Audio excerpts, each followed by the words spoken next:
Bismillahirrahmanirrahim. Assalamualaikum warahmatullahi wabarakatuh. Innal hamdalillah nahmaduhu wa nasta'inuhu wa nastaghfiruhu wa na'udzu billah min shururi anfusina wa sayyiati a'malina. Man yahdihillahu fala mudilla lahu wa man yudlil fala hadiya lahu. Wa asyhadu an la ilaha illallah wahdahu la syarika lahu wa asyhadu anna Muhammadan 'abduhu wa rasuluhu sallallahu alaihi wa ala alihi wa ashabihi wa man tabi'ahum bi ihsanin ila yaumiddin, amma ba'd. Kaum muslimin wal muslimat rahimani wa rahimakumullah wa a'azakumullah yang senantiasa dirahmati oleh Allah Subhanahu wa taala. Pembicaraan kita pada kesempatan malam hari ini tentang akhlak yang baik kepada manusia. Bergaulilah manusia dengan akhlak yang baik. Karena Nabi Shallallahu Alaihi Wasallam bersabda, ittaqillah haitsuma kunta, bertakwalah kalian kepada Allah Subhanahu Wa Taala dimanapun kalian berada. Wa atbi'il as-sayyi'atal hasanata tamhuha, dan ikutilah setiap perbuatan yang buruk itu dengan perbuatan-perbuatan yang baik. Maka kebaikan itu akan menghilangkan keburukan-keburukan tersebut. Seperti noda yang mengenai satu gelas air, satu titik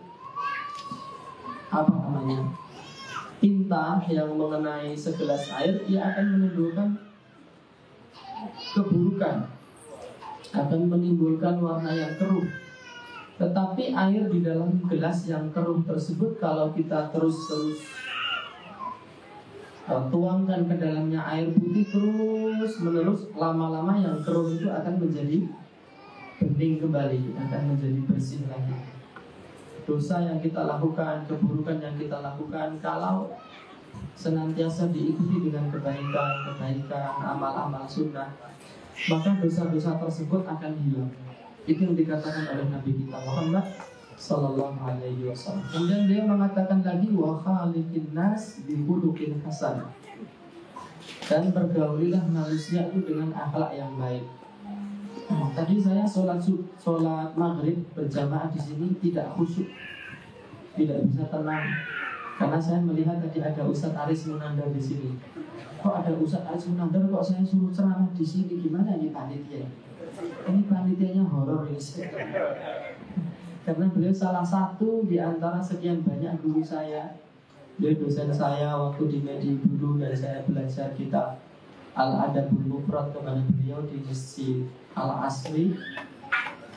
Sehingga tidak termasuk ke dalam akhlak yang baik ketika ada guru di situ kok kita berbicara di situ, itu tidak termasuk akhlak yang baik. Kemudian saya salam menanyakan kabar beliau, tapi ternyata beliau hanya singgah sholat maghrib. Tadi saya minta beliau untuk ngisi pengajian. Saya ada perlu ini. Di dalam sebuah riwayat yang sahih, Nabi Shallallahu Alaihi Wasallam pernah memberikan pertanyaan kepada para sahabat yang hadir tentang sebuah pohon yang menjadi permisalan kalimatut tauhid.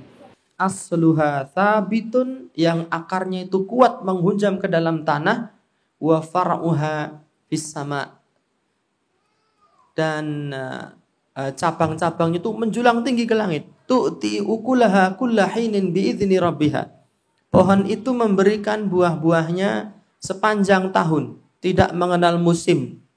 Seperti durian itu kan ada musimnya, tapi pohon ini tidak mengenal musim, terus memberikan buahnya sepanjang tahun. Bi'izni rabbiha, dengan seizin Rabbnya Allah Subhanahu wa ta'ala. Apakah nama pohon itu? Nabi bertanya sampai 3 kali, tidak ada satupun sahabat yang menjawabnya. Kemudian Nabi menjawab, pohon itu adalah pohon kurma. Pohon kurma, raja dari segala macam tanaman. Sampai-sampai para ulama kita itu ada yang menulis kitab, judulnya kitab kurma, kitab pohon kurma. Itu ada tulisan kitab tentang apa? Pohon kurma. Ada. Kalau kemarin ada kitab tentang ular, kok sekarang ada kitab kurma. Ya memang kenyataannya seperti itu, mau diapakan lagi. Kemudian para sahabat ini pulang, termasuk juga Umar ibnul Khattab radhiyallahu taala anhu. Beliau pulang bersama putranya Abdullah bin Umar bin Khattab. Di tengah perjalanan Abdullah bin Umar bin Khattab ini ngomong sama abahnya. Dia bicara sama abahnya. Saya tadi sebenarnya mengetahui bahwa jawaban yang diinginkan oleh Nabi Shallallahu Alaihi Wasallam adalah pohon kurma. Saya tahu sebenarnya. Ditanya sama ayahnya, terus kenapa kamu tidak sampaikan jawaban itu? Bukankah Nabi bertanya? Kata Abdullah bin Umar bin Khattab, karena di majelis Nabi tadi itu ada Abu Bakar di situ dan ada Umar bin Khattab, ada panjenengan selaku ayah saya. Kalau Abu Bakar saja tidak mau menjawabnya, bukan tidak mau, ya tidak tahu jawabannya. Kalau Umar bin Khattab saja tidak tahu jawabannya, masa saya yang masih anak kecil kok lancang berbicara di situ? Sementara di sana ada orang-orang yang lebih senior dari sisi usia dan ilmu. Kemudian Umar bin Khattab mengatakan, sesungguhnya aku lebih suka kalau tadi kamu menyampaikan jawaban itu kepada Nabi Shallallahu Alaihi Wasallam. Kemudian para ulama memberikan penjelasan kepada kita, itulah akhlak para sahabat, akhlak para ulama ussalaf. Ya, pepatah mengatakan idza wujidal ma' batalat tayammum. Apabila sudah ada air, maka tayamum itu menjadi batal, enggak kepake lagi. Benar tidak? Antum boleh tidak ada air di sampingnya kok tayamum boleh? Tidak boleh. Apabila sudah mendapatkan air, enggak boleh tayamum. Gitu. Nah, saya ini tanah. Kalau Ustadz Aris kan air. Kalau sudah ada air, tanahnya enggak kepake lagi. Gitu. Tapi kemudian airnya pergi lagi, ya sudah pakai bletrok lagi. Gitu. Nah, seperti itu. Itu bagian dari akhlak. Akhlak kita kepada orang yang lebih sepuh, dari sisi usia, yang lebih berpengalaman, dari sisi ilmu, dan seterusnya. Dan itulah akhlak para sahabat. Akhlak para ulama ussalaf radhiyallahu ta'ala anhum ajma'in. Kemudian disebutkan pula ada dua orang ulama salaf. Dia menuntut ilmu bersama-sama lalu berjalan. Kemudian di tengah perjalanan dia menemui sebatang pohon kayu yang tumbang dan itu dipakai sebagai jembatan untuk meniti di atas parit. Dua orang ulama ini saling mempersilahkan satu sama lain untuk berjalan terlebih dahulu. Silahkan antum duluan. Tidak, sampean yang duluan. Itu sampai lama sekali. Tidak segera meniti karena tetap saling mempersilahkan satu sama lain. Kemudian salah satu di antaranya merenungkan ternyata dia itu usianya lebih tua selisih 3 hari dari temannya. Ya sudah, kalau begitu saya yang jalan duluan gak apa-apa. Baru kemudian temannya yang lebih muda berapa hari? 3 hari berjalan di belakangnya. Itu akhlak para ulama salaf. Gitu. Antri juga begitu. Antum kalau antri di samsat gitu, antri di rumah sakit, kalau masih kecil monggo silakan duluan. Antek bengira untuk obat antum. Tetapi itulah akhlak para ulama kita rahimahumullah. Mendahulukan yang lebih sepuh di dalam berbicara, di dalam berjalan. Di dalam kitab Al-Adabul Mufrad, Abu Hurairah radhiyallahu taala anhu melihat 2 orang lelaki, yang satu sepuh, yang satu muda. Abu Hurairah menyapa yang muda lalu mengatakan, "Man hadzalaka? Man hadzalaka?" Lelaki tua ini siapanya kamu? Apanya kamu? Lelaki tua ini kalau sama kamu itu penerang opone gitu. Yaitu siapanya kamu? Qala huwa abi. Pemuda ini mengatakan dia adalah ayahku. Kata Abu Hurairah, la tamshi amamahu wa la tajlis qablahu. Janganlah kamu berjalan di depan ayahmu, jangan pula kamu duduk sebelum ayahmu duduk. Itu wasiat nasihat siapa? Abu Hurairah radhiyallahu taala anhu kepada seorang pemuda. Jadi kita sebisa mungkin kalau sedang berjalan dengan ayah kita, dengan ibu kita, tidak mendahului mereka ketika berjalan. Kalau kita sedang bertamu, kita tidak masuk duluan, duduk duluan, sementara ayahnya masih di luar, ayah masih di belakang. Tapi kita menunggu atau mempersilahkan. Cuma rata-rata gimana ya? Kadang-kadang orang tua di zaman sekarang itu ketika anaknya nunggu itu malah dia jalannya bikin pelan gitu. Bikin pelan, maksudnya anaknya biar jalan duluan sebagai penunjuk jalan. Kadang-kadang seperti itu. Tapi kalau sudah minta izin, insya Allah tidak mengapa. Itu juga bagian dari akhlak yang mulia kepada manusia. Kaum muslimin rahimani wa rahimakumullah, dan saya tidak mengklaim bahwa saya adalah seorang yang berakhlak mulia. Dan kita semua tidak boleh mengklaim sayalah orang yang paling mulia akhlaknya. Tetapi yang dituntut dari kita adalah berusaha memperbaiki diri, berusaha untuk menjadi orang-orang yang berakhlak mulia. Gitu. Tapi mengklaim saya sudah berakhlak mulia, saya yang paling mulia akhlaknya di sini, itu tidak boleh. Itu ya, karena itu menimbulkan apa? Sifat kesombongan. Tetapi masing-masing kita memiliki tugas untuk merubah diri kita menjadi pribadi-pribadi yang memiliki akhlak yang mulia. Dengan cara apa? Dengan cara belajar. Dengan cara apa? Dengan cara mengamati akhlak orang-orang yang mulia. Mengamati akhlak guru-guru kita. Mengamati akhlak orang-orang tua di sekitar kita. Mengamati akhlak orang-orang yang soleh. Kemudian berusaha meniru mereka. Itu yang kita lakukan. Tapi ada juga di antara kita itu tidak pernah terbetik sama sekali di dalam pikirannya untuk menjadi orang berakhlak mulia. Enggak pernah ada cita-cita menjadi orang yang berakhlak mulia. Ada enggak orang seperti ini? Mungkin itu diri kita sendiri. Enggak pernah kita kepikiran, saya tak bercita-cita merubah akhlak saya yang buruk menjadi lebih baik. Seperti itu. Enggak ada. Dan itu merupakan sebuah keburukan. Kalau kita termasuk orang seperti ini, maka malam ini sifat tersebut harus kita hilangkan dari diri kita. Kita harus memulai memiliki cita-cita, niat. Niat itu beda dengan azam. Kalau azam itu sekedar pengen, kekuatan, keinginan yang kuat, tapi tidak dibarengi dengan usaha untuk meraih apa yang dia inginkan. Saya itu pengen punya anak. Kok randang rabi-rabi? Ya aku pokoknya pengen duwe anak tok. Ora rabi apa-apa sing penting duwe anak. Lah wong kowe iki gitu. Waras apa stres itu? Pengen punya anak tetapi tidak menikah. Al-Imam Abul Ma'ali Al-Juwaini Asy-Syafi'i di dalam kitab Nihayatul Matalib mengatakan menikah itu menjadi obat bagi kegilaan. Sebagaimana bujang itu menjadi sebab orang menjadi gila. Jadi berhentilah menjadi orang gila. Saya tidak setuju wong edan kuwi bebas, enggak setuju. Saya setujunya wong bebas kuwi edan. Itu baru bener itu. Wong bebas kuwi edan. Seperti itu.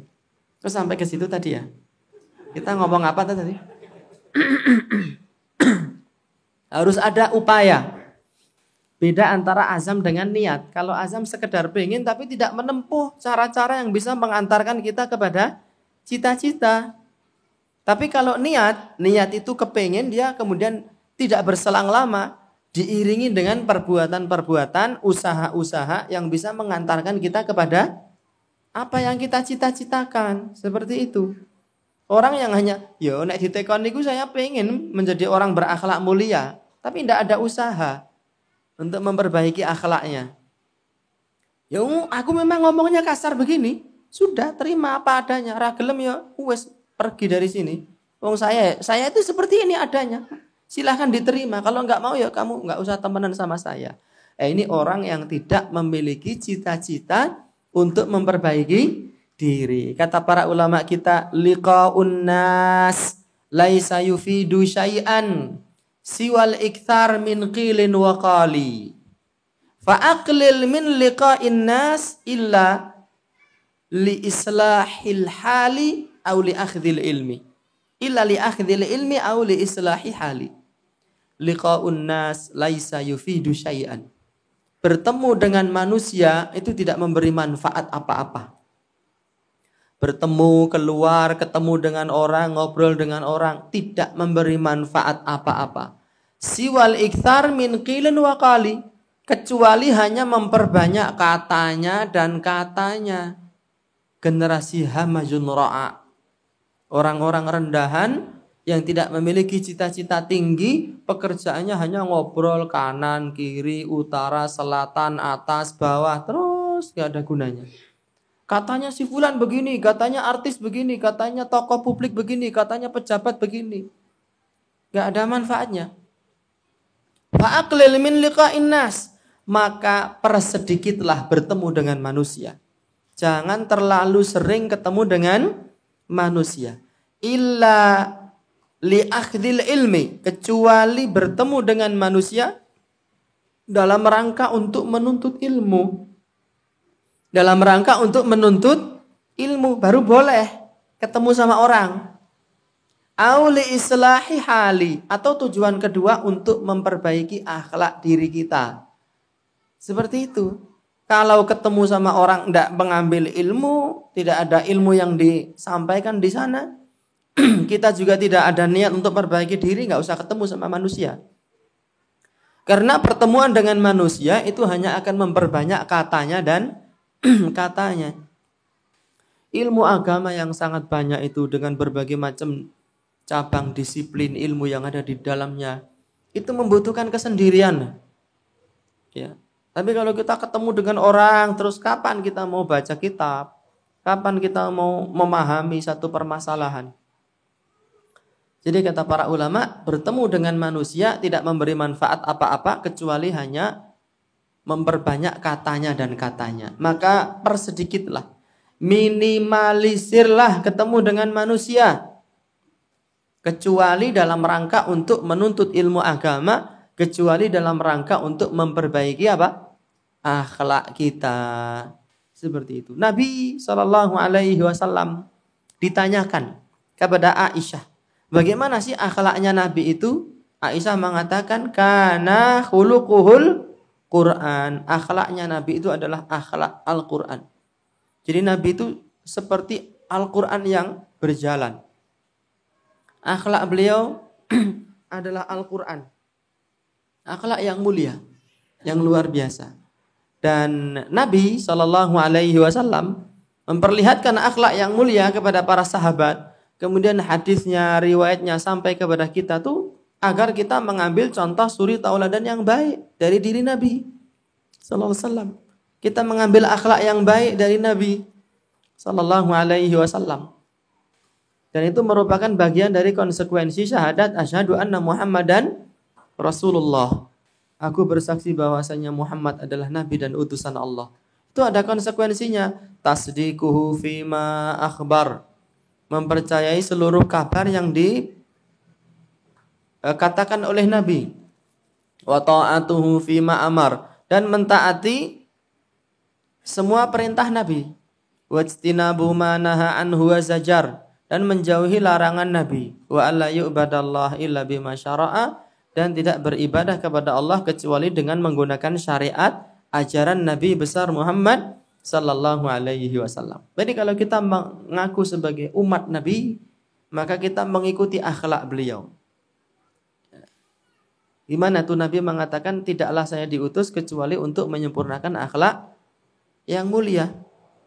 Innama bu'istu liutammima makarimal akhlak. Sesungguhnya aku diutus di antara visinya, di antara tujuan utamanya adalah untuk menyempurnakan akhlak yang mulia. Nah, kita belajar bagaimana akhlaknya Nabi, bagaimana akhlaknya para sahabat, bagaimana akhlaknya para ulama ussalaf. Dan harus minimal pertama ada keinginan, cita-cita untuk merubah diri dari akhlak yang buruk kepada akhlak yang baik. Kita berusaha memahami perasaan orang lain, bukan hanya berbicara dari sudut pandang kita saja. Kita senang diperlakukan baik, tetapi kita jarang sekali memperlakukan orang lain dengan kebaikan. Man la yarham la yurham. Orang yang tidak mengasihi orang lain, dia tidak berhak untuk dikasihi. Yawman Biarkan saja, saya juga minta untuk dikasihi karena saya bukan pengemis kasih katanya. Ini orang seperti ini sudah terkena bujuk rayu syaitan. Seolah-olah dia bisa hidup seorang diri, tidak membutuhkan orang lain. Ada loh tipe seperti itu, senang menyendiri, tidak mau bermuamalah dengan manusia. Saya nggak butuh, saya bisa hidup sendiri. Sekarang, besok kalau sudah tua gimana? Kalau sudah sakit-sakitan, kalau sudah lemah. Kita ini mengedipkan mata aja membutuhkan Allah. Tak mampu kita mengedipkan mata, kecuali atas nikmat dan anugerah dari Allah Subhanahu wa ta'ala. Dan Allah memerintahkan kita untuk bermuamalah dengan manusia. Kaum muslimin rahimani wa rahimakumullah wa a'azakumullah yang senantiasa dirahmati oleh Allah Subhanahu wa taala. Contoh-contoh akhlak yang mulia itu sangat banyak dari para ulama kita. Dan kita membaca akhlak mereka, memperhatikan akhlak mereka, kemudian berusaha menirunya. Ya. Adapun apakah harus sama 100% dengan sahabat? Ya, tidak. Dan kita tidak akan mampu meniru akhlak mereka 100%. Karena generasi sahabat itu adalah sebaik-baik generasi. Tidak akan mampu kita menandingi akhlak mereka itu. Ada yang bisa menandingi akhlak sahabat di sini? Saya kasih tahu akhlak sahabat. Orang Ansor tinggal di Madinah. Orang Muhajirin dari Mekah berhijrah ke Madinah. Meninggalkan hartanya, anak, istri, ayah, bunda, desanya yang tercinta. Ditinggal semua. Hartanya semua ditinggal. Dia hijrah sampai ke Madinah, gak punya apa-apa. Ya. Tapi sahabat Nabi yang dari Madinah ini, kaum Ansor ini mengatakan, kamu adalah saudaraku. Dan aku adalah saudaramu. Seperti itu. Saya punya rumah 2. Satu untuk saya, yang satu untuk kamu. Itu akhlak sahabat. Itu. Dan saya punya 4 istri. Pilihlah salah satu, nanti saya cerai, nikahi sama kamu. Itu akhlak para sahabat. Bisa kita seperti itu? Bisa gak? Oh, saya cuma 1, masa dikasihkan orang ngongkon aku. Aku orang ngongkon. Gitu. Cuma hendaknya kita merenung gitu loh. Seperti itulah akhlak para sahabat kepada saudaranya. Dan itu untuk ditiru, bukan untuk jadi senjata untuk menyerang saudara kita. Weh, ruang kira aku mau pengajian mau. Kowe iki nek karo sedulur karo aku ya sing per kaya sahabat ngono iki lho. Dadi nek duwe apa-apa ki aku ki weneh ono gitu. Kewalik Mas gitu. Harusnya kita tuh suka memberi, bukan malah suka menodong orang lain. Jadi banyak orang yang salah paham itu. Ya, ambillah yang baik, tinggalkan yang buruk. Pengajian mengijol serandal. Itu sendalnya sing elek ditinggal. Swalo wis arep pedhot gitu. Mulai-mulai kelap-kelap sendale. Itu salah paham. Jadi hendaknya kita bisa memposisikan diri sebagai orang yang ingin memperbaiki akhlaknya. Kata para ulama, in lam takunu mithlahum fatashabbahu, innat tashabbuha bil kirami falahu. Jika kalian tidak mampu menandingi orang-orang yang mulia di dalam akhlak mereka, di dalam ilmu mereka, semangat mereka dalam menuntut ilmu, fatashabbahu. Minimalnya menyerupai mereka, berusaha untuk ngembar-ngembari, madan-madani, bertasyabuh dengan mereka. Innat tashabbuha bil kirami falahu. Karena menyerupai orang-orang yang mulia itu adalah kemenangan. Menyerupai orang yang mulia adalah kemenangan. Kita ingin akhlaknya seperti para ulama, seperti para sahabat, tapi kita tidak mampu. Minimalnya mendekati. Karena menyerupai orang-orang yang mulia itu adalah sebuah kemenangan. Yang terjadi di zaman sekarang tidak. Dia tidak ingin memiliki akhlak seperti akhlak para sahabat, para salaf, para ulama, orang-orang saleh. Tidak ada keinginan seperti itu. Tidak ada pula keinginan menyerupai mereka. Dia malah ingin menyerupai orang-orang fasik, orang-orang fajir, orang-orang zalim, orang-orang jahat, orang-orang kafir. Apalagi ini bulan-bulan seperti ini nih. Ini bulan-bulan penuh dengan tasyabuh ini. Tasyabuh bil kufar. Benar apa tidak? Ya, menyerupai orang-orang fasik, orang-orang jahat, orang-orang kafir bulan-bulan ini. Ya, hati-hati diri-diri kita ini, hati-hati menjaga anak dan istri. Jangan sampai kita sudah tidak berakhlak dengan akhlak orang-orang soleh, malah kita bertasyabuh menyerupai perilaku orang-orang kafir. Di dalam kitab Tartibul Madarik dan dinukil pula oleh Syekh Ibrahim bin Amir Ar-Ruhaili yang insya Allah sebentar lagi beliau akan berkunjung ke negeri kita ini beberapa hari ke depan ya, sekitar bulan Januari, awal Januari insya Allah beliau berkunjung ke negeri kita. Syekh Ibrahim bin Amir Ar-Ruhaili menukil di dalam kitabnya Mauqif Ahli Sunnati wal Jama'ati min Ahli al-Ahwa'i wal Bid'ah. Beliau nukil dari kitab Tartibul Madarik tentang biografi ringkas salah seorang ulama us-salaf yang bernama Buhlul bin Rashid Al-Qayrawani. Buhlul atau Bahlul bin Rashid Al-Qayrawani. Itu ulama besar itu. Salah satu pembesar ulama dari mazhab Malikiyah kalau saya tidak salah.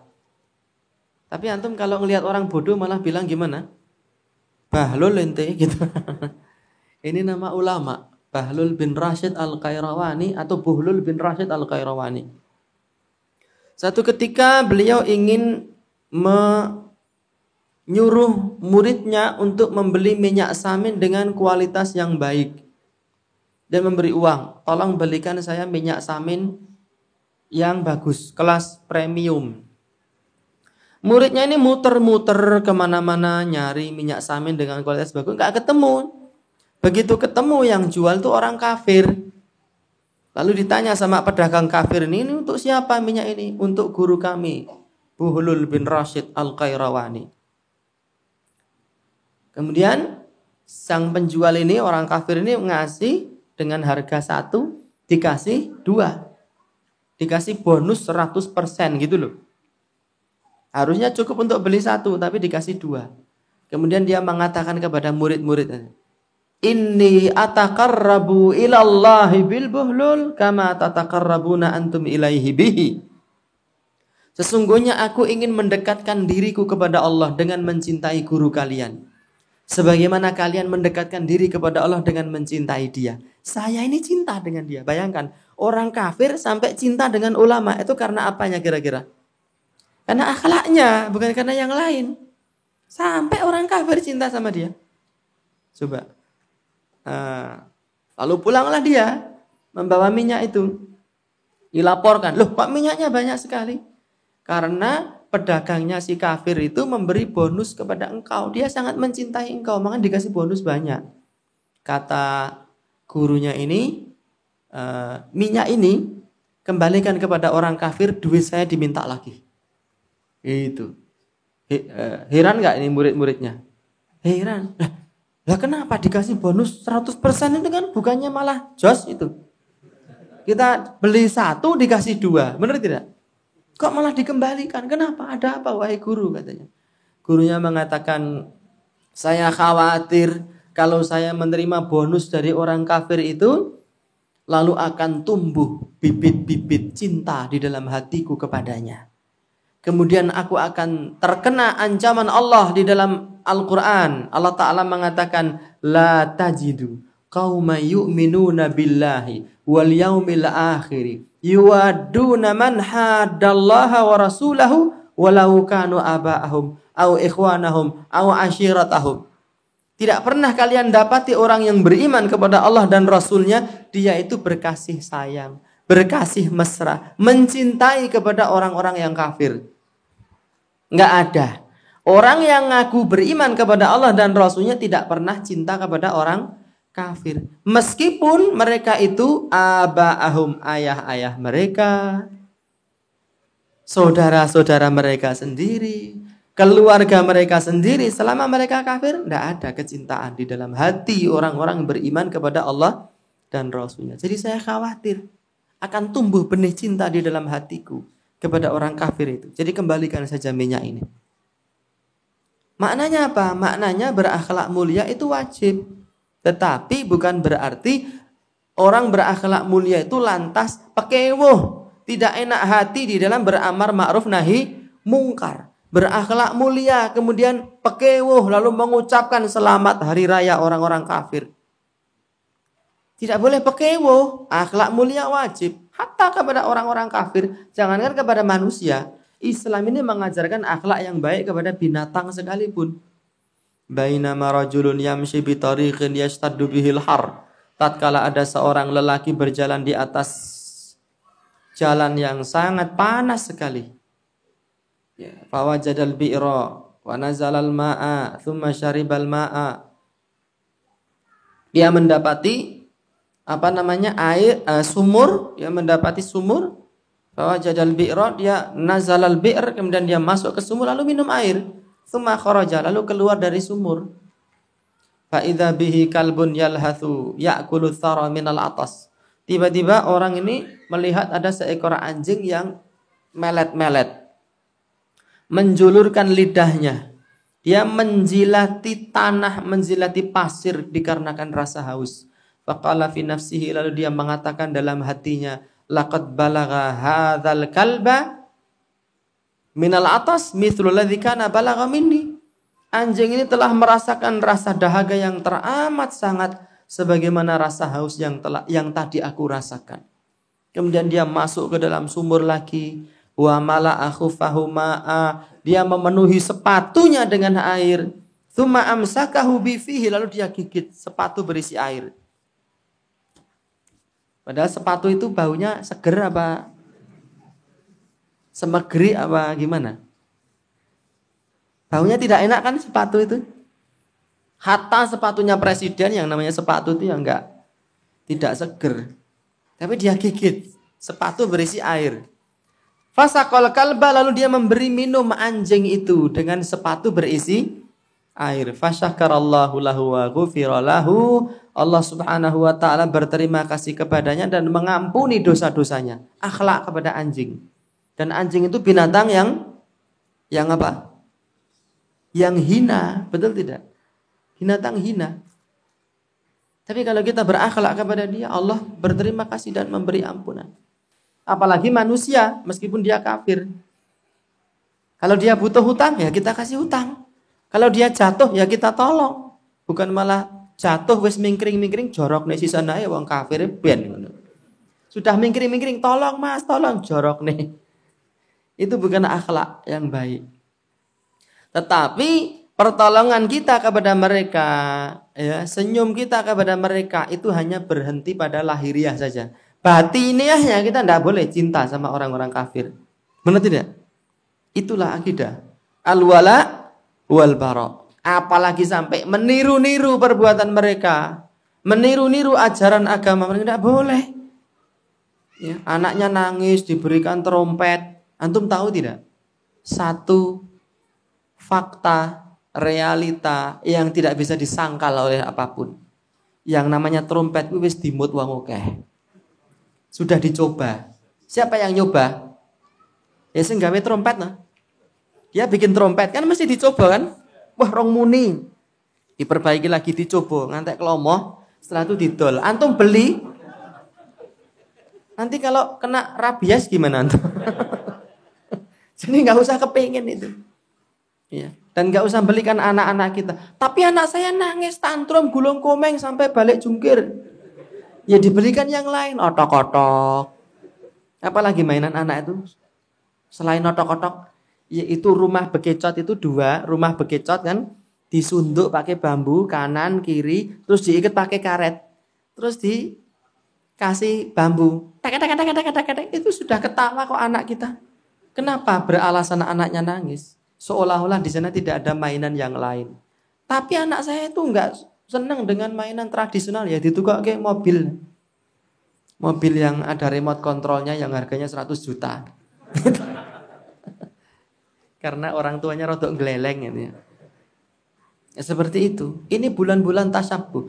Jadi akhlak kita wajib memperbaiki diri, tidak boleh ditinggalkan. Tetapi bukan berarti orang yang berakhlak itu dia tidak punya prinsip di dalam berpegang teguh terhadap ajaran agamanya. Karena masyarakat kita itu terkadang memahami orang berakhlak ini orang yang tidak boleh menolak permintaan orang lain sama sekali. Gitu. Orang yang akhlaknya paling mulia itu yang sarwa pekewuan. Gitu. Wah, lah mosok kowe iki duwe sedulur lanang siji, saudara kandung 1, orang kafir, kok dia berhari raya kok kowe kok ya tegel ora mengucapkan selamat hari raya. itu kan tidak berakhlak namanya. Akhlak tidak bukan itu. Bukan, para sahabat itu mempertahankan agama mereka itu dengan keringat dan darah, bahkan nyawa mereka dipertaruhkan. Lah kita ini gur ditangisi anak sudah luntur semangat kita di dalam beragama. Itulah para ulama kita rahimahumullah. Kaum muslimin rahimani wa rahimakumullah wa a'azakumullah yang senantiasa dirahmati oleh Allah Subhanahu wa taala. Dan ada satu hal yang ingin saya sampaikan, bahwasanya berakhlak mulia itu tidak terbatas pada kalangan tertentu. Ada kalangan manusia yang mereka sering diremehkan oleh orang. Dan kita terkadang tidak menganggap keberadaan mereka di sekitar kita. Siapa itu? Anak-anak kecil. Itu. Antum masuk salaman sama orang, sing tua-tua tok. Sing anak kecil ora disalami. Memang anak kecil itu dia tidak bereaksi apa-apa, gur meneng wae ngene. Disalami yang meneng wae, ora disalami yang meneng wae. Kayak duit meneng wae, ora dikai meneng wae. Anak kecil. Tetapi hati mereka itu hati manusia. Dan dia akan membawa kecintaan, membawa kebencian di dalam hatinya. Saya termasuk salah satu contoh orang yang tumbuh dewasa dengan membawa kebencian di dalam hati saya. Karena ada orang tidak berakhlak kepada saya. Waktu itu saya masih kecil, tidak berdaya. Masih anak SD, kelas berapa lupa, kelas 3 atau kelas 4. Saya berangkat ke sekolah dengan teman-teman saya melewati tanggul sungai yang sunyi dan sepi, hanya ada kicauan burung waktu itu. Dan itu terjadi di era Orde Baru. Saya berangkat sekolah. Tiba-tiba ada seorang bapak-bapak yang tinggi besar, gagah dia. Dia hanya pakai celana pendek, pakai kaos, langsung menunjuk saya dari kejauhan. Waktu itu saya nggak merasa kalau saya yang ditunjuk, karena kan banyak orang. Begitu kami sudah berjalan dekat, saya dimaki-maki sama dia. Saya dituduh nyolong bibit mangga yang ada di samping rumahnya dia. Padahal demi Allah saya nggak nyolong bibit mangga. Tapi saya dimaki-maki habis-habisan. Seperti dia memaki orang dewasa. Teman saya hanya menonton saya, sedangkan saya menangis terseduh-seduh. Dan saya tumbuh dewasa dengan membawa bibit dendam kesumat di dalam hati saya. Lalu saya nggak jadi sekolah, pulang saya nangis berlinang air mata tanpa ada yang memberikan pelipur duka lara. Kayak pendekar syair berdarah ya. Sampai di rumah Mbah Putri saya itu yang sedang lumpuh, dia nggak bisa berjalan. Ada apa? Kamu kok nangis? Katanya. Saya dituduh nyolong pelem sama si Fulan itu di sana-sana. Dah, kamu nggak usah nangis, masuk aja sarapan, nggak usah sekolah. Nanti biar saya yang mengurusi dia, akan saya unek-unek sampai habis-habisan dia. Akan saya hajar nanti saya, kamu gak usah nangis. Dalam hati kecil saya, Mbah wong sampean mlakui ra iso kok. Mau menghajar orang yang tinggi besar. Tapi ya sudahlah, itu cukup menjadi pelipur duka lara. Ketika saya sudah beranjak dewasa menjadi seorang pendekar waktu itu, pendek tapi kekar. Kalau sekarang sudah setulegi, setengah tua lemu ginuk-ginuk. Saya ketemu dengan orang yang menuduh nyolong mangga itu. Dan orangnya sudah berjalan bungkuk. Sudah tua. Kurus, kering, dan dia jalannya bungkuk pakai tongkat. Saya ingat ini orang yang nuduh saya nyolong. Dendam di dalam dada saya masih menyala dan belum padam. Ya. Kalau saya ingin waktu itu, saya bisa menjatuhkan orang ini dengan jari telunjuk saya. Cukup saya pegang boyoke tak jorok nih, itu mesti dia jengkelang sudah. Tapi itu tidak saya lakukan, apalah gunanya. Saya mengucapkan salam, assalamualaikum. Itu tok. Maksudnya apa ini cerita ini? Cerita ini memberikan pelajaran kepada kita semua. Jangan pernah berbuat buruk kepada anak-anak. Karena anak-anak ini akan senantiasa mengingat perlakuan buruk kepada dirinya. Sebaliknya, kalau kita berbuat baik kepada anak-anak kecil ini, anak-anak ini akan mengingat. Dan dia akan tumbuh dewasa dengan membawa bibit-bibit cinta dan penghormatan di dalam dirinya kepada kita.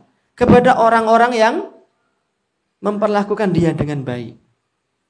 Itu. Makanya ada seorang Arab Badui melihat Rasulullah SAW mencium cucunya, dia kaget. Ya Rasulullah, atuqabbiluna sibyanakum? Wahai Nabi, apakah engkau senantiasa mencium anak-anak engkau? Saya punya 10 anak, tidak ada satupun yang saya cium. Faltafata ilaihi Rasulullah sallallahu alaihi wasallam. Rasulullah sallallahu alaihi wasallam kemudian meloneh kepada lelaki ini dan mengatakan, awa amliku laka in naza'allahu min qalbika rahmah. Saya tidak memiliki kekuasaan apa-apa, tidak ada daya dan upaya dari saya jika Allah Subhanahu wa taala sudah mencabut kasih sayang dari dalam hatimu. Seperti itu. Jadi Nabi itu menghormati anak-anak, diciuminya, digendongnya. Seperti itu. Ditanya kelas berapa, ya diciwal pipinya begini. Tapi pelan-pelan. Kebantaran malah nangis nanti. Seperti itu akhlak Nabi kepada anak kecil. Nabi melihat ada anak kecil namanya Abu Umair nangis karena burungnya mati. Ya mainan burung kecil, kalau tempat kita mungkin manuk empret apa ya? Atau labet. Burung lovebird apa labetnya namanya? Lovebird ya. Love itu cinta, bird itu burung, aneh itu namanya. Kecil itu. Lalu Nabi menanyai anak ini, ya Aba Umair, madza fa'alan nughair? Wahai Abu Umair, apa yang dilakukan oleh burung kecil itu? Menghibur Nabi, menghibur anak kecil. Dan saya pernah melihat seorang ustadz itu menghibur. Saya ngelihat langsung, ustadz kita, anak kalau sebut nama insya Allah antum kenal. Waktu itu beliau naik mobil, parkir gitu kan. Nah, di tepat di belakang mobil itu ada kelinci di situ. Ya mungkin dia kailulah apa gimana tuh. Tidur siang di situ. Ketika ustadz ini sudah selesai ingin pergi, dia langsung starter lalu mundur. Kelincinya kelindes, mati. Lalu yang punya kelinci ini anak perempuan, nangis itu, nangis, kelinciku mati. Ustadz ini apa ngereh-ngereh apa sih? Ngeneng-nengi. Yaitu memberikan pelipur terhadap duka lara dan menjanjikan ingin membelikan kelinci yang lebih bagus, yang lebih mahal. Dan ustadz ini seorang pimpinan pondok pesantren. Dia ada keperluan penting, tetapi sebelum anak ini diam, sebelum ada kesepakatan dengan anak ini, beliau nggak beranjak pergi. Di waktu itu saya melihat, masya Allah, nek aku nus kayak lunga wae, lindes kayak rampung. Anak kecil itu akhlak pula. Maka selayaknya kita juga memperlakukan anak-anak ini dengan baik. Karena berakhlak tidak hanya kepada orang yang lebih tua, tetapi juga kepada anak-anak yang kecil. Demikian barangkali bisa kita sampaikan, ini sudah masuk waktu salat Isya. Mohon maaf jika ada salah kata, hal-hal yang kurang berkenan. Wassallallahu ala nabiyyina Muhammadin wa alihi wa sahbihi wa sallam. Wa akhiru da'wana anil hamdulillahi rabbil alamin. Wassalamualaikum warahmatullahi wabarakatuh. Kaum muslimin rahimani wa rahimakumullah wa a'azakumullah. Sisa waktu yang ada kita akan gunakan untuk membaca beberapa pertanyaan yang telah ditulis oleh para jamaah sekalian. Yang bisa kita jawab, yang tidak bisa nanti bisa ditanyakan kepada orang lain. Mau tanya, kalau tetangga sering menyalakan musik koplo keras. Musik koplo keras itu bagaimana? Menasihati sudah, tapi tetap saja. Bagaimana kita bersikap? Tidak boleh melakukan amar ma'ruf nahi mungkar dengan kekuatan tangan, karena dia berada di luar area kekuasaan kita. Jadi Nabi mengatakan, man ra'a minkum munkaran falyughayyirhu biyadihi, fa illam yastati' fa bilisanihi, fa illam yastati' fa biqalbihi, wa dzalika at'aful iman. Jika salah seorang dari kalian melihat kemungkaran, hendaknya ia merubahnya dengan tangannya. Jika tidak mampu dengan lisannya, jika tidak mampu dengan hatinya, itulah selemah iman. Tapi merubah kemungkaran dengan kekuatan tangan, ini hanya boleh dilakukan bagi orang yang memiliki kekuasaan. Pemimpin negara, pemimpin provinsi, pemimpin desa, pemimpin keluarga, sesuai dengan area kekuasaannya masing-masing. Kita menjadi pemimpin di satu keluarga, ya area kita keluarga kita, enggak merembet ke keluarga orang lain. Seperti itu. Jadi tidak boleh langsung diputus kabelnya, dibakar sound sistemnya. Terus apa yang kita lakukan? Kita bisa melapor kepada Pak RT sebagai penguasa di daerah tempat kita tinggal. Kalau dinasihati sudah, tetapi dia tetap tidak mau berubah, maka kita angkat masalah ini kepada penguasa. Nanti biar Pak RT yang memberikan nasihat dan menyelesaikan. Karena mengganggu itu. Nggak usah bicara agama. Yang seperti itu hatta orang kafir pun kalau sakit gigi ada yang nyetel koplo keras, marah nggak dia? Marah. Ya, giginya sakit sekali. Ini mengganggu kepentingan umum, mengganggu kepentingan bersama. Kalau Pak RT tidak menanggapi, naik ke level berikutnya. Ya, kasasi. Naik ke lurah. Lurah nggak bisa ke polsek. Polsek nggak bisa ke Danramil. Nggak bisa kita ke gubernur. Gubernur nggak mampu menyelesaikan permasalahan yang sudah mengganggu stabilitas nasional ini. Kita laporkan kepada Panglima TNI. Nanti biar dia mengerahkan pasukan untuk menyelesaikannya. Itu kalau kita memang niat dan punya kemampuannya. Kalau tidak ya gimana baiknya? Mungkin kita ngalah, kita hijrah saja, memilih lokasi yang lebih bagus. Karena dia ini merasa terganggu. Itu 1 kali, 2 kali, 1 bulan, 1 tahun. Setelah berlalu beberapa tahun dia ikut manggut-manggut juga. Lama-lama itu. Karena witing tresno jalaran saka kulino. Pohon cinta itu tumbuh karena terbiasa. Jadi jangan membiasakan diri dengan koplo keras. Saya pernah dizalimi di depan umum. Kemudian saya berucap kepada yang menzalimi itu. Dan sepertinya doa yang tidak baik itu diijabahi oleh Allah. Haruskah ucapan doa yang tidak baik itu aku cabut? Bagaimana cara mencabutnya? Ya didoakan. Didoakan dengan kebaikan. Memang doa orang dizalimi itu mustajabah. Ada 3 doa yang tidak ditolak. Di antaranya doa orang yang dizalimi. Tatkala dia disia-sia dizalimi, itu dia ketika berdoa itu mustajabah. Karena antara orang yang dizalimi dengan Allah tuh nggak ada hijab. Maka hati-hati menzalimi orang. Kita menzalimi orang enak tidur nyenyak malam hari. Tapi orang dizalimi sakit hatinya. Semalaman dia berdoa mendoakan keburukan. Dan doanya dia tembus ke langit. Diijabah oleh Allah Subhanahu wa ta'ala. Kalau kita ingin mencabutnya maka doakan kebaikan dari orang tersebut. Demikian pula orang tua kepada anak-anaknya. Tidak boleh mendoakan keburukan kepada anaknya. Karena doa orang tua kepada anak itu menjadi doa yang mustajabah, diijabah oleh Allah. Tapi kalau sudah terlanjur bagaimana? Dan saya punya pengalaman pribadi. Pas pengajian di sini, anak saya ikut. Sudah janji nanti tidak nangis. Karena pengajian. Tapi pengajiannya itu durasinya 1,5 jam sampai 2 jam. Dia duduk di belakang ini. Tahu-tahu ada kertas. Anaknya mau nangis, ladalah piye mau wis janji kok ternyata untuk tidak nangis ternyata nangis.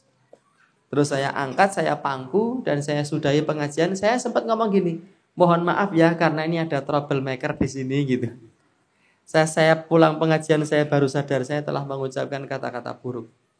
Jadi saya berdoa kepada Allah agar tidak mengabulkan ucapan tersebut. Orang tua juga begitu, mendoakan, ngomong, keluar kata-kata buruk kepada anak. Itu berdoa kepada Allah agar tidak diijabah doa tersebut. Dan kita mendoakan kebaikan untuk anak-anak kita. Dengan orang yang kita doakan keburukan, kalau kita ingin mencabutnya, kita mendoakan kebaikan. Kalau dia sakit, kita doakan kesembuhan. Bidhahril ghaib, tanpa sepengetahuan dia. Karena doa seorang muslim kepada saudaranya dengan secara diam-diam itu mustajabah. Ora diomong kowe aku mau ndongake apik karo kowe lho. Karek kowe piye pangerten apa ora? Lah ndonga kok golek pangerten piye? Kita sudah berusaha niat untuk mempunyai akhlak yang mulia, tapi sering khilaf, emosi. Bila mencoba mendapatkan sedikit masalah atau cobaan, bagaimana kiat supaya istiqomah menjadi orang baik, sabar, tawadhu, qanaah, suka beramal soleh. Ini keinginan yang mulia.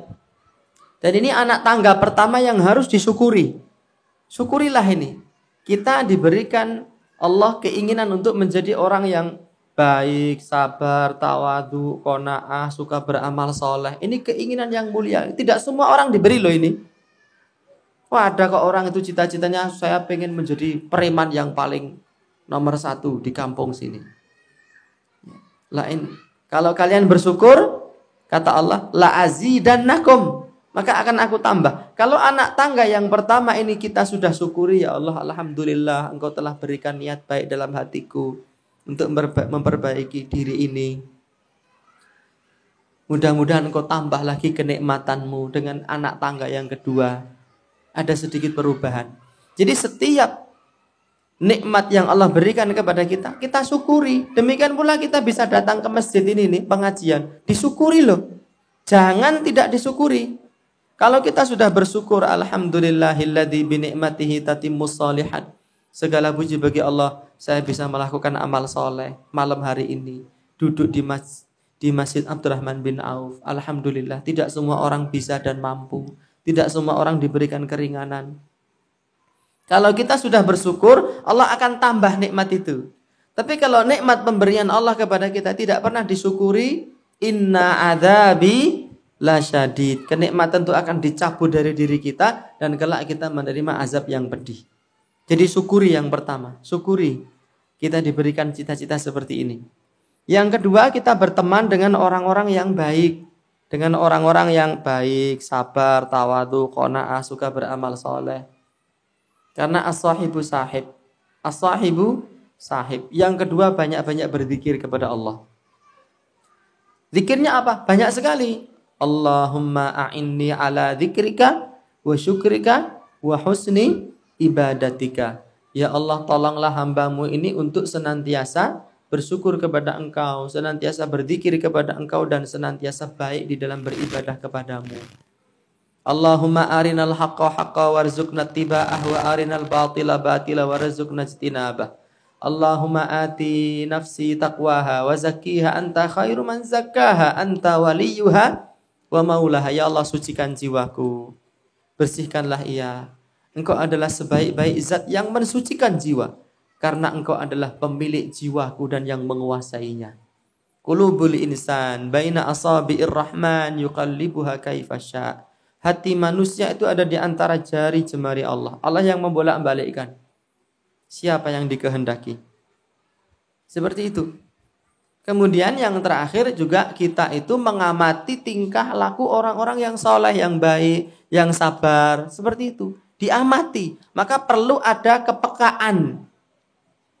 Jadi para ulama itu ketika pengajian seperti ini, dia tidak hanya mengambil maklumat, informasi seputar Al-Quran dan Sunnah, tidak.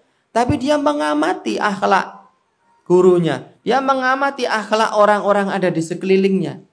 Kemudian dia amalkan akhlak tersebut. Pernah saya membaca kisah dari Luqman Al-Hakim, dia bukan nabi, bukan rasul, tapi namanya diabadikan di dalam Al-Quran. Ini karena dia orang berakhlak mulia, memiliki kebijaksanaan tingkat tinggi.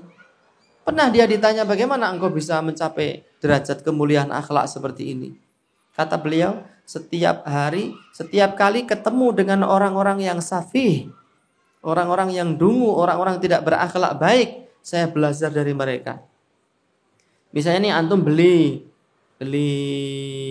di toko kelontong. Pak, beli. Ya, bentar, lagi repot. Katanya. Tunggu, katanya. Sudah nunggu. Sudah 5 menit, tiktok, enggak segera keluar. Pak, beli pak. Suruh nunggu kok tanya terus kamu itu. Ya Allah, ini kok ada pedagang seperti ini. Kok akhlaknya buruk. Kok saya tidak nyaman diperlakukan seperti itu. Demi Allah, mulai hari ini saya akan memperlakukan setiap pembeli dengan baik. Jadi setiap ketemu dengan orang yang baru itu dia mengkoleksi akhlak mulia yang baik. Setiap ketemu dengan orang berakhlak buruk, tambah koleksinya. Koleksi akhlak baiknya. Ternyata diberlakukan seperti ini tidak nyaman. Ternyata kalau saya sedang ngomong, yang saya ajak ngomong itu malah mainan HP. Ternyata tidak nyaman ya, tidak diperhatikan omongan saya ini.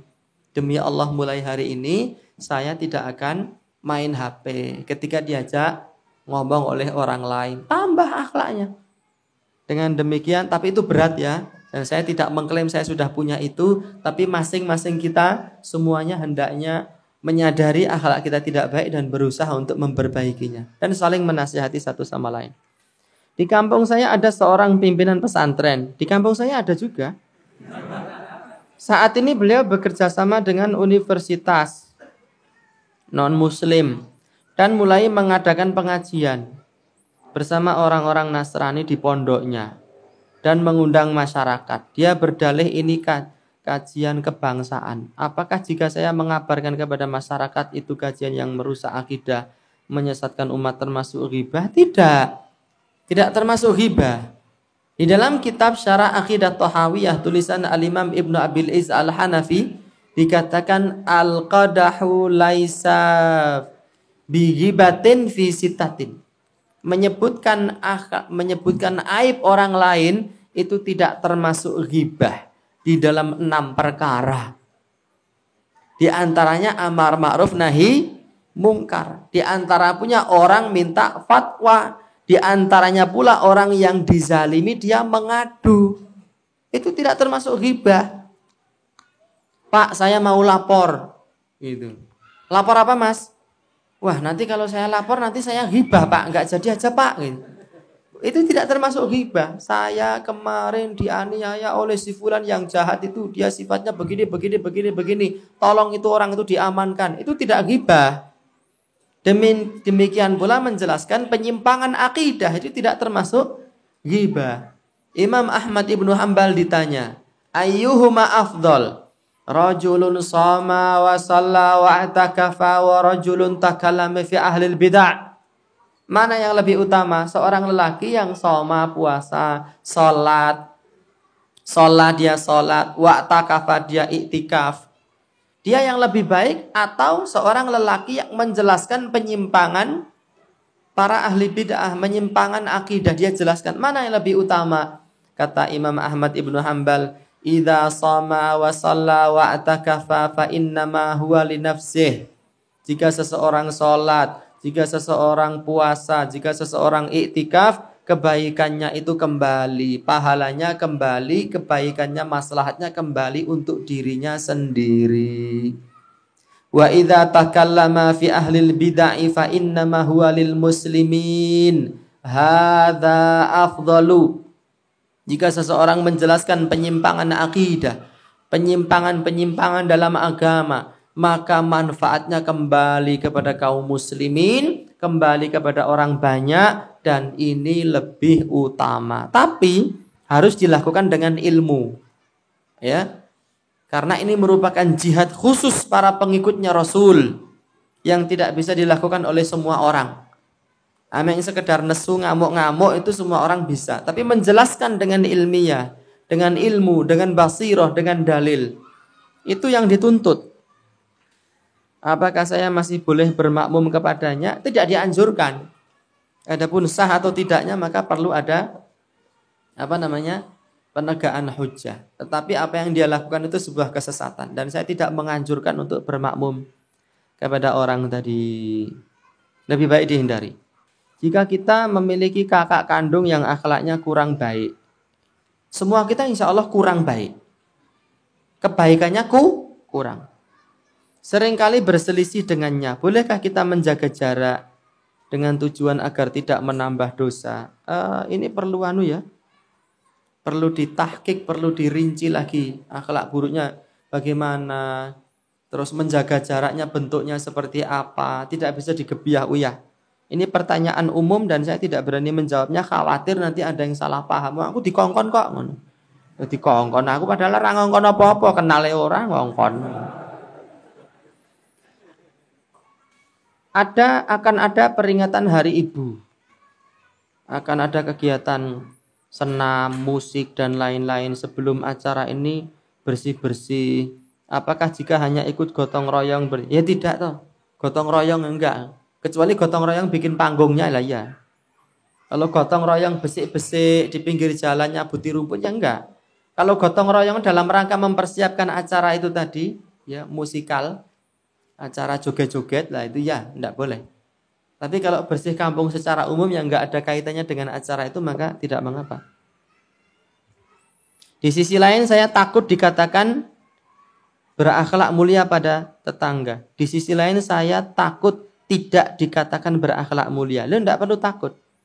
Karena saya sudah banyak tidak ikut kegiatan. Lah ikutlah kegiatan di lingkungan tersebut. Karena banyak acara bertentangan dengan syariat. Banyak kok masyarakat kita itu punya kegiatan yang tidak bertentangan dengan syariat. Apa itu kerja bakti? Apa itu sambatan? Tahu sambatan? Sambatan itu gotong royong membangun rumah tetangga. Tetangga lagi bikin rumah, kita bantu ngusung botol, tapi itu sudah diborongkan. Yuk, nggak apa-apa, bantu aja ngusungi botol. Nanti kalau saya dikasih gaji gimana? Jangan mau, karena niatnya sambatan kok. Kemudian menengok orang sakit, kemudian takziah, banyak bisa kita lakukan dan itu tidak bertentangan dengan syariat. Kemudian rapat kampung rutin, apakah setiap bulan sekali? Ya, iuran kampung. Justru kalau sedang gotong royong karena kita nggak ikut kemungkaran, kita datang lebih dulu. Ya syukur kita bawa makanan di situ, bawa minuman di situ. Nanti makanannya saya yang nanggung, es tehnya saya yang nanggung, rokoknya saya. Jangan, rokok ditanggung. Artinya banyak kegiatan masyarakat itu tidak bertentangan dengan syariat dan kita bisa masuk ke situ. Bagaimana cara menghadapi tetangga yang sinis ketika disapa? Ada orang itu di ruwiku buru pecucah-pecucu. Budhe nuwun sewu pecucah-pecucu. Nanti cucuke kaya selumbat kambil. Ketika ditanya tidak pernah menjawab dan hanya menatap dengan sinis. Apakah saya salah jika saya merasa sakit hati setiap bertemu dengan beliau? Tidak salah, biasa, manusiawi, normal. Ketika beliau juga pura-pura ramah dengan saya ketika ada orang tua saya. Tetaplah berbuat baik. Saya pernah melihat tulisan di sebuah truk ya. Ojo jeleh dadi wong apik. Ya kan? Pernah lihat saya. Tulisan di truk seperti itu. Jangan pernah capek menjadi orang baik. Itu betul. Tapi saya juga pernah melihat tulisan yang tidak betul. Tulisannya bahasa Jawa, ini tulisannya horor ini. Neng nggon bak truk itu. Wong wedok kabeh marai bobrok kecuali Simbo. Katanya dia begitu.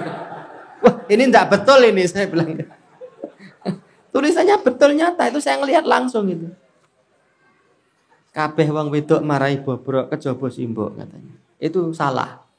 Jadi apa yang tertulis di bak truk itu jangan ditelan mentah-mentah, ya. Tapi ditimbang dengan syariat gitu. Yang supir truk harus bertakwa kepada Allah Ta'ala. Hati-hati kalau bikin tulisan-tulisan itu bisa menyesatkan umat. Jadi jangan pernah capek menjadi orang baik. Kalau kita saya juga pernah itu. Punya tetangga, waktu itu saya masih muda, belum menikah. Setiap pagi itu saya punya kebiasaan nyapu di samping rumah. Dan jalan samping rumah itu dilewati orang-orang. Saya nyapu di situ. Gara-garanya ketika kakek saya meninggal, saya bilang sama sesepuh kampung, mohon maaf, simbah saya meninggal, kami sebagai ahli warisnya tidak menginginkan ritual sing neko-neko. Enggak usah pakai roncean kembang, enggak usah pakai sawur berobosan, sosok ya, muntu, lemper, piring, gelas enggak usah pakai. Simbah saya sudah meninggal enggak butuh sambel lagi. Itu orang yang lagi ngeronce kembang, bunganya dibuang, langsung dia pergi semua. Waktu itu saya diboikot. Gitu. Jadi saya nyapu bersih-bersih di jalan itu. Di samping rumah itu jalannya dilewati orang. Saya nyapu itu. Dia lewat naik sepeda. Dari jauh sudah mencucu tadi. Ya menampakkan selumbat kambil tadi. Saya haru-haru. Tindak Sabin. Diam saja. Sinis mukanya. Itu selama beberapa hari, selama beberapa bulan.